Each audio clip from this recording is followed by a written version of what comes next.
अस्सलामुअलैकुम, welcome to heart to art. आज हमारे गेस्ट हैं मोइन फ़ारूकी। ये एक इस्टेब्लिश्ड आर्टिस्ट भी हैं और इस्टेब्लिश्ड पोएट। इनके कई मजमूए छप भी चुके हैं और इनका ताल्लुक़ एजुकेशन की फ़ील्ड से है। So welcome Moin, thank you for coming. Thank you for having me. शुक्रिया। My pleasure and we are looking forward to this conversation. आपकी प्रैक्टिस हमें 1980 से नज़र आती है। जी, मेरे ख़्याल में 86-87 से आई थिंक मेरा पहली नुमाइश हमारे अली इमाम साहब की गैलरी में हुई थी और वो मेरी पहली नुमाइश थी। उस पर आपका भी एक बहुत अच्छा आर्टिकल छपा था न्यूज़ लाइन में, तो वो वहाँ से शुरुआत हुई हमारी। ये बिकॉज आई थिंक आपका काम बहुत दिलचस्प था, स्पेशली उस वक्त के लिए जब लोग पॉलिटिकल इश्यूज़ पे कर रहे थे, जेंडर इश्यूज़ पे कर रहे थे, और आप एक नई आवाज़ उभर के आए और आपने फिर कराची शहर को अपना काइंड ऑफ वो बनाया, सोच का महवर बनाया। कराची शहर में लोग जिस तरह से रहते हैं, जो उनके टेंशन्स हैं, और उन टेंशन्स को कैसे played out in human relationships. जी बिल्कुल, वही मेरे ख्याल में मैं कराची का ही हूँ, पला बड़ा यहीं हूँ। तो मुझे जब मैंने पेंटिंग सीरियसली करना शुरू की लेट 80s में, फिर मैंने देखा कि भाई लोग सियासत पे बात कर रहे हैं या फोक आर्ट डिपिक्शन कर रहे हैं, लेकिन मैंने कहा कोई हमारे जो अपनी ज़िंदगी, बड़े शहरी ज़िंदगी है, उस पर उसका कोई अक्स नहीं है। तो वो मैंने कहा भाई मैं तो जो मेरी ज़िंदगी उसी को रिफ़्लेक्ट करूँगा अपनी पेंटिंग्स में। तो ये लाइफ थी, बिग सिटी लाइफ, बड़े शहर की ज़िंदगी, मेट्रोपॉलिटन लाइफ। तो उसको मैंने लेके मेरी एक ख्वाहिश थी कि मैं उसे डिपिक्ट करूं जी। तो ये मेरी कोशिश थी उसमें। और आपकी जो लैंग्वेज आपने तश्कील दी वो भी बहुत मुख्तलिफ थी। ऐसा लगता है कि आप काइंड ऑफ जो जर्मन एक्सप्रेशनिस्ट थे उनसे भी कुछ इंस्पिरेशन आपने लिया, क्योंकि जैसे हमें पता है आप एक सेल्फ टॉट आर्टिस्ट हैं। तो उसके कुछ एडवांटेजेस भी होते हैं कि इंसान जो है ना बहुत कुछ देखता है और उसको अपना सकता है विदाउट बेझिझक। नहीं, बिल्कुल सही कह रही हैं। जर्मन एक्सप्रेशनिस्ट ने मुझे बहुत, जब मैंने किताब खोली और देखना शुरू किया, जर्मन एक्सप्रेशनिस्ट ये 1930s में थे, 20s 30s, और वो इतना अपने ही एम्बियंस को रिफ्लेक्ट कर रहे थे। मैंने कहा यही तो मैं करना चाह रहा हूँ, और मुझे एक बहुत उससे आई वॉज इनकरेज। तो फिर मैंने, और मेरे इत्तेफाक से फिगर्स भी वैसे ही थे, फ्लोटिंग फिगर्स हर तरफ से, कोई उसमें पर्सपेक्टिव भी टूटा हुआ। और मॉडर्न लोग, यंग लोग, जो मैं भी उस वक्त यंग ही था, वो थे हीरोज़ इस पेंटिंग के, यंग औरतें, मर्द। तो और इसमें फिर लोग पूछते थे मुझसे, भाई ये लोग कौन है, ये तो बड़े वेस्टर्न नज़र आ रहे हैं। तो मैंने कहा भाई that is a reflection of जो हम हैं। मुझसे कहा गया भाई ये तो पाकिस्तानी आर्ट नहीं है। मैंने कहा जो मैं बनाऊंगा वही है पाकिस्तानी आर्ट, ये मेरी सोच है। आप इम्पोज नहीं कर सकते कि भाई ये पाकिस्तानी आर्ट है और ये नहीं है।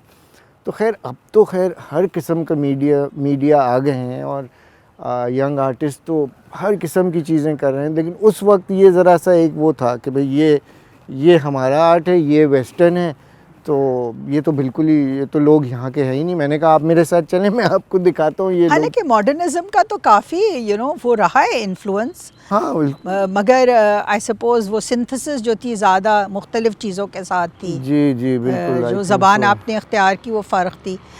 एक चीज़ मैं आपसे पूछना चाह रही थी कि आपके काम में बहुत फेसेस नज़र आते हैं, पोर्ट्रेट्स बहुत हैं जी, मगर वो लोग जो है ना वो एक काइंड ऑफ अपनी अंदरूनी दुनिया से कनेक्टेड ज़्यादा नज़र आते हैं, rather than connecting to the audience. या अगर एक से ज़्यादा लोग होते हैं आपकी पेंटिंग्स में तो वो भी एक डिस्कनेक्ट होता है, वो एक दूसरे को देख नहीं रहे होते हैं। हाँ, वो उनकी उन लोगों की आंखें खाली हैं, कुछ उनके एक्सप्रेशंस विड्रॉन हैं, जैसे कोई अंदरूनी दुनिया से ज़्यादा कनेक्टेड हों। आई थिंक मैं अपनी फीलिंग रिफ्लेक्ट कर रहा था। ये लेट 80s और अर्ली 90s में बहुत मसले थे कराची में। आपको मतलब एक तरह से सिविल वॉर चल रही थी इधर, और मैं इससे बहुत अफेक्टेड था। और सारे यंग लोग जो थे ना, कर्फ्यूज़ होते थे, बाहर नहीं जा सकते थे। सो ना सिर्फ ये बल्कि और वैसे भी हम बहुत जो यंग लोग थे वो फील करते थे कि हम किधर हैं, आई मीन हम पाकिस्तानी हैं कि नहीं, या हम सिर्फ कराची वाले हैं। और हमें कुछ सो हम एक आइलैंड, एक जजीरे में थे कराची में। सो मैं ये कहता था भाई ये तो मुझे ये ख्याल है कि ये सिर्फ कराची का मामला नहीं, हर बड़े शहर में यही जो लोग हैं ना, वो अपने ही मुल्क से या अपने दूसरे इलाकों से एक एलियनेटेड उनको महसूस करते हैं अपने आप को। तो मैंने देखा कि हमारे पास we had more in common with people in other big cities in the world rather than in our small towns. तो ये एक नया कल्चर, बिग सिटी कल्चर आ गया है। और उस वक्त तो इट वाज अगेन, आप अगर बड़े शहर से निकल के कहीं दूसरे छोटे इलाकों में जाएं तो आप बिल्कुल महसूस नहीं करेंगे, आप कहीं और आ गए। तो अब शायद बदल गया है हालात, लेकिन हमारा कुछ बड़ी बिग सिटी का था ही कुछ और कल्चर, तो उसमें एलियनेशन होता है। तो वो मेरे फिगर्स जो हैं वो और जो टेंशन्स आते हैं बड़े शहरों में रहने से, और उसमें जो आपस में फैमिली रिलेशंस भी टेंस हो जाते हैं, टेंस हो रहे थे या हो जाते हैं। तो वो उसका उसका रिफ्लेक्शन कर रहा था। तो उसमें ये और फिगर्स जो हैं वो व्यूअर को देख रहे हैं लेकिन एक दूसरे से कटे हुए हैं। तो मैं चाह रहा था कि जो व्यूअर है वो आए, वो ख़ुद बताए क्या हो रहा है। ये मुझसे पूछते हैं व्यूअर्स के ये क्या हो रहा है, आप बताएं क्या कहानी है। मैं कहता था आप बताइए, you have to make the story, this could be you know. तो वो पूछते हैं ये लोग कौन है, मैं कहता था आप हैं, मैं हूँ, ये हम सब हैं। तो और आप इसकी स्टोरी बताएं। हर एक अपनी कहानी बना रहा है, उसमें एक कुत्ता है, एक बिल्ली है, और एक औरत है, एक मर्द है। ये क्या हो रहा है, एक मर्द है, दो औरतें हैं, जिसकी क्या कहानी है। मैं कहता आप बताइए। So it was a way to engage the viewer. Actually, it was a way to engage. I think artists are also trying them best to engage the viewer. The different artists do it differently, but obviously that is the in any artwork you're trying to engage the audience. आपने कुछ अपने काम में बड़ा light and shade को बड़ा dramatically इस्तेमाल किया है with long shadows. It's almost like एक स्टेज है जिस पे आप लोग हैं, जानवर हैं, स्टिल लाइव्स हैं, against a kind of imaginary cityscape. तो उन कामों में आप क्या कहना चाह रहे हैं? What are you trying to kind of dramatise? जी बिल्कुल, आपने लफ्ज़ इस्तेमाल किया सही। थिएटर एक है, एक स्टेज है। तो यही जो आर्टिस्ट है वो एक थिएटर बना रहा है, but it's a still life kind of theatre जिसमें इंसान हैं, जानवर हैं। तो वही बात ये कि एक इंटरेस्टिंग सिचुएशन क्रिएट की जाए जिससे कि जो व्यूअर है वो देखे और रिलेट कर सके कि हाँ ये तो मेरी ज़िंदगी ऐसे ही है कुछ सो इट्स अबाउट इंगेजमेंट। और yes it's about I like वो जो एक फ्रेज़ है थिएटर ऑफ द अब्सर्ड, वो क्या था, that I feel is it's a theatre of the absurd. And why the theatre of the absurd? To wake people up and to see the things around them in a new light. तो ये कोशिश है इसमें। और आपने जैसे पहले कहा कि कराची आपके लिए एक महवर बना आपके ख्यालात का, बहुत अहम रोल उसने इख्तियार किया। तो एक आपकी 2012 में सीरीज़ थी कराची मेमोरीज़, मेरे ख्याल से कराची कहानी भी, हाँ कराची कहानी शायद इस तरह से ही कुछ जब आप कराची को रेफ़र कर रहे हैं। तो उसमें ऐसे नाम भी आपने इस्तेमाल किए, जमशेद रोड, क्लिफ्टन ब्रिज। तो ये जो एक कराची को आप अपने काम में लेकर आते हैं वो बदलता भी रहा है। लाइक अगर हम ऑलमोस्ट 4 डेकेड्स का काम देखें तो वो बदलता भी रहा है। जिस तरह से आप उसको अप्रोच करते हैं वो भी बदलता रहा है।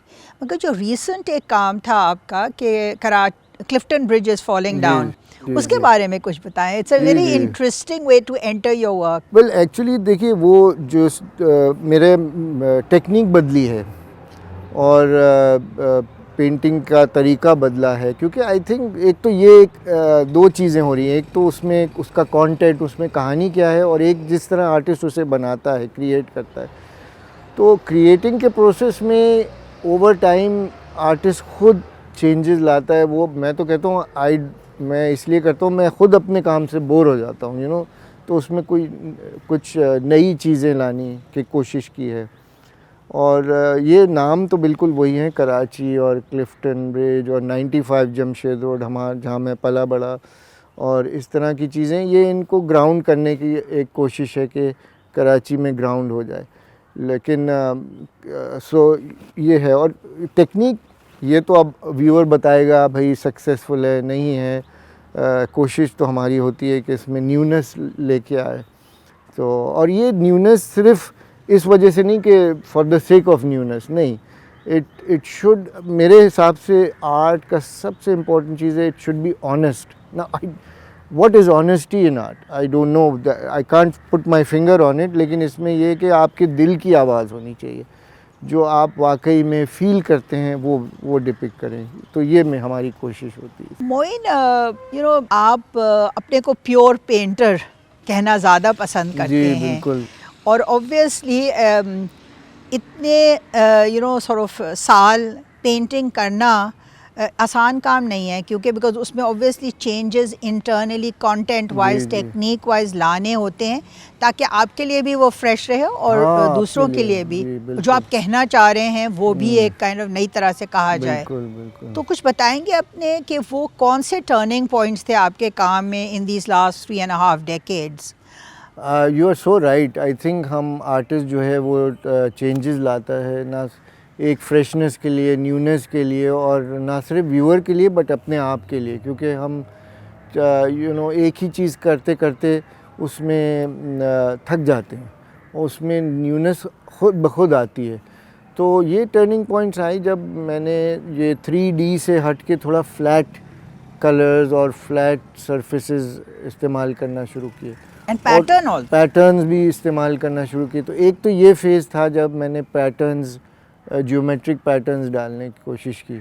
अच्छा, मुझे एब्स्ट्रैक्ट आर्ट से बड़ा लगाव है, मुझे बहुत पसंद है। मैं जब देखता हूँ स्पेशली बड़ी अगर starting with flat areas of colour जैसे होते हैं, जैसे मॉन्ड्रियान का काम मॉन्ड्रियान से शुरू करें, और फिर इस तरह के और भी हैं जहाँ फ्लैट एरियाज ऑफ कलर मुझे बड़ा अच्छा लगता है। सी, पेंटिंग जो है it has to be different from a photograph, it has to bring something new for the viewer. तो इसमें जो फ्लैटनेस मुझे बड़ा पसंद आया कि वो बिल्कुल पर्सपेक्टिव को तोड़ देता है, वो डायमेंशंस को ख़त्म कर देता है, और the viewer is faced with this way of reconciling. इसके साथ साथ पैटर्न्स अगर आ जाते हैं, जैसे आई एम नॉट सेइंग मैं उनसे इन्फ्लुएंस था, लेकिन जो मिनिएचर पेंटिंग में आप देखेंगे पर्सपेक्टिव भी बड़ा अजीब सा होता है, इट कीप्स चेंजिंग। और वो जो पैटर्न जो कारपेट के होते हैं वो एक बिल्कुल ही फ्लैट हैं, लेकिन वैसे 3D बना हुआ है लेकिन फ्लैट, तो वो भी बड़ा एक interesting it's a combination of dimensions and depth and lack of it and flatness. तो this was what I was trying to do. And the next turning point came when I realized that fewer colors is actually very effective. तो फिर I would use just 3 colors, let's say, or 3 shades of one color. So ये जो आप कह रही 95 Jamshed road और एक और पेंटिंग थी उसके साथ में, उसका नाम भूल रहा हूँ, ये 2 तस्वीरें जो मैंने बनाई, ये बिल्कुल ही जैसे समझिए 3 shades of one color में थी। And I think it's very effective. It brings newness to the work. आप एक पब्लिश्ड पोएट भी हैं, आप अंग्रेज़ी में पोइट्री लिखते हैं, तो वो भी एक अलग क्रिएटिव फील्ड है समझें। तो आर्ट और काइंड ऑफ पोइट्री की क्या रिलेशनशिप्स है, ये विजुअल और वर्ड की समझे आपके लिए क्या अहमियत है, और किस तरह से ये काइंड ऑफ कन्वर्ज करते हैं आपकी ज़िंदगी में? मेरे तो शुरू से, बल्कि आपने याद दिलाया, शुरू से मेरा ये रहा है कि इमेज और राइटिंग का बहुत गहरा ताल्लुक़ है और होना चाहिए। जो मैं एक्चुअली महसूस करता हूँ पाकिस्तान में नहीं रहा। ये इसकी बड़ी वजह तो ये है कि हम अंग्रेज़ी में रिव्यूज़ लिखते हैं, ज़्यादातर रिव्यूज़ अंग्रेज़ी में लिखे जाते हैं, और तो उसका और आर्टिस्ट जो कहता है बोलता है उसका कोई जोड़ नहीं है। ये मेरे ख्याल में एक बहुत बड़ा एक नुक्स है पाकिस्तानी आर्ट में। आर यू सेइंग कि उर्दू और अंग्रेजी का भी एक काइंड ऑफ हाँ वही तो उससे शुरू होता है, डिस्कनेक्ट है, डिस्कनेक्ट। और वो अनफॉर्चुनेटली मैं तो कहूँगा अब लोगों ने इंग्लिश में पेंटिंग शुरू कर दी है इसलिए कि बिकॉज अब ऑडियंस सब इंग्लिश बोलता है, एंड उससे बहुत नुकसान हुआ है। और काश के यहाँ लिखने वाले और होते जो कि वो लिखने वाले जो है ना, अगर आप आर्ट हिस्ट्री में जाएं, वो आर्ट को और आर्ट के जो ईराज हैं उनको वोकैबुलरी देता है, वो हमारे यहाँ नहीं हो सका। So that is very important and unfortunately. So anyway, coming back to this, I have always felt a deep connection between the two. I've admired artists who have been writers. like Sadequain एक्ट, सादक़ैन, हाँ सादक़ैन की रुबायात, बिल्कुल। सो वो देखिए, फिर हमारे करीबी जो थे तसद्दुक़ सोहेल, वो लिखते थे। So I would like to be one of those that can you know, जो लिखते भी हैं और पेंट भी करते हैं। बदकिस्मती से मैं कहूँगा मैं अंग्रेज़ी में ही लिखता हूँ। तो ये एक yes, that is a very. Would you like to read something, maybe हाँ, a short poem of ज़रूर, something which has a very strong visual kind of resonance? जी शायद इसीलिए आई थिंक मेरी जो नज़में हैं उसमें विजुअल ज़्यादा हैं, और मैं उन विजुअल किस्म की पोम से बहुत मुतासिर हूँ। जैसे स्पेशली हाइकू होती हैं, जापानीज़ हाइकू, जो बिल्कुल स्ट्रेट फॉरवर्ड आपके जो एनवायरनमेंट को डिस्क्राइब करती हैं, और फिर वो पढ़ने वाले के ऊपर है कि वो क्या मीनिंग निकालता है इससे। तो ये मैंने खैर अपनी पेंटिंग और स्टूडियो के बारे में लिखी, बल्कि इस पोएम का उन्वानी है studio. Tame the light, place it beneath the flash, harness it in garlands around her hair, subtract the shadows, they speak alone in darkness, veils upon veils. Tame the light and make it grow, it will breathe on her face scales of iridescence, rings within crystal rings, igniting windows that frame both sun and stars. Eyes aglow, redness around the ears, a shiver of blue on one side of the face, and beyond the skin, a scent, a touch, an unsettled awakening. एक और नज़म है, इसका उन्वान है Bay Window. Outlines of the body, intersection of curves. Near the door to the balcony, a blue chair varnished by sun. The lines move, curves interact. The sofa, a Matisse kind of red, envelops sounds of love. Soon this will be a painting, a still moment in time. There will be an amber streak where none can be seen along your arms, a nuance of pink on your forehead, a golden sheen on the bed frame. The trick, say painters, is to capture this instant and never let it die. You and I, by this window, connected in a never-ending now. Wow. I think that particularly when you say varnished with light, I think that was so beautifully put. Thank you. Poetic as well as visual.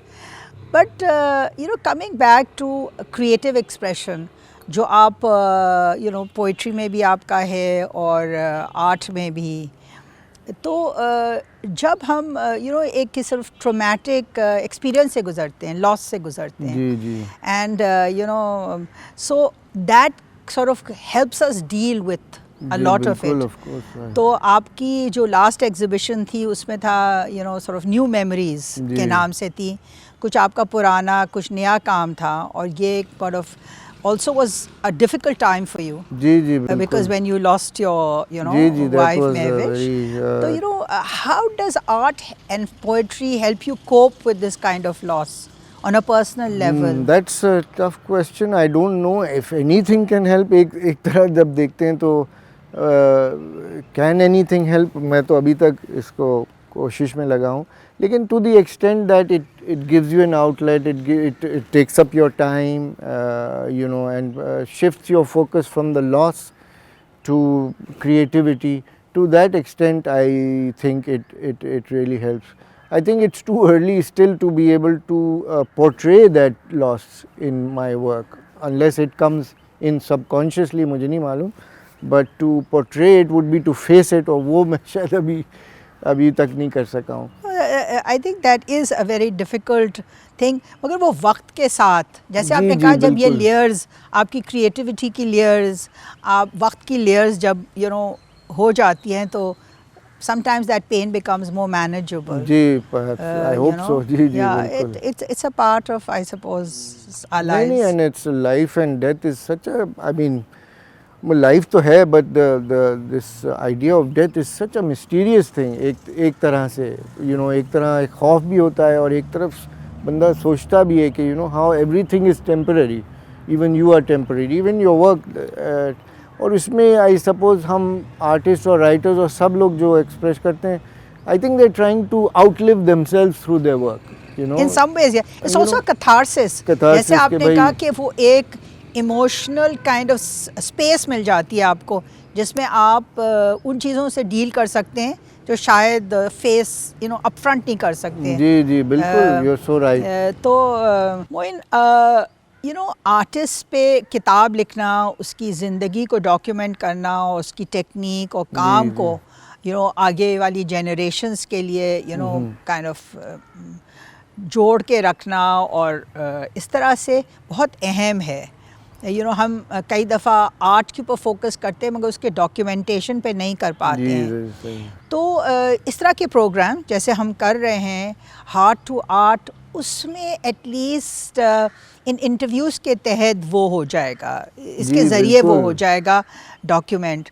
तो you know आप कैसा सोचते हैं, because आप you know education में भी हैं और आप एक तरफ गहरी नज़र रखते हैं इन चीज़ों पे. नहीं बिल्कुल, ये तो मेरे ख़्याल में बहुत ही अच्छा एक डॉक्यूमेंटेशन का एक तरीका है. और ये मैं तो दाद दूंगा आर्ट टीवी का, और यू नो इस हार्ट टू आर्ट जो एक सीरीज़ शुरू की है, दिस इज़ वेरी गुड. और it is documentation as you said is so important. So it's you know, I'm very happy about it and very grateful for you to call me here and to Art TV also. I think इससे बहुत अहम बात ये है कि लोगों को पता चलेगा, क्योंकि वो काम तो आपका गैलरीज़ में देखते हैं और दूसरे आर्टिस्ट का, मगर उनको एक अंदाज़ा नहीं होता कि क्या कुछ इसमें जाता है, कितनी जी. एक बड़ी लंबी एक तसलसल सोच का होता है, टेक्निक की डेवलपमेंट होती है. बिल्कुल, ये तो बिल्कुल आपने सही कहा कि इतनी मेहनत और इतनी सोच होती है जो वो आम व्यूअर नहीं वो फील करता, महसूस करता है जब वो गैलरी में आता है कि कितनी मेहनत और कितनी, मैं कहता हूँ, अगर आप एक पेंटिंग अगर आपने नुमाइश में लगाई है, उसके पीछे 2 या 3 ऐसी हैं जो कि आपने रिजेक्ट कर दी क्योंकि वो क्वालिटी की नहीं थी. तो ये जो एक बड़ी मेहनत है जो आई थिंक अगर इस डॉक्यूमेंटेशन के ज़रिए, और रिव्यूअर्स का ये बड़ा इम्पॉर्टेंट रोल है कि वो बताते हैं इसमें क्या पहलू हैं, इसमें क्या हिस्ट्री है, इसकी क्या बैकग्राउंड है, उससे ज़रा नॉलेज में इजाफा होता है व्यूअर्स का. जी बिल्कुल. Thank you so much. Thank you very much for having me.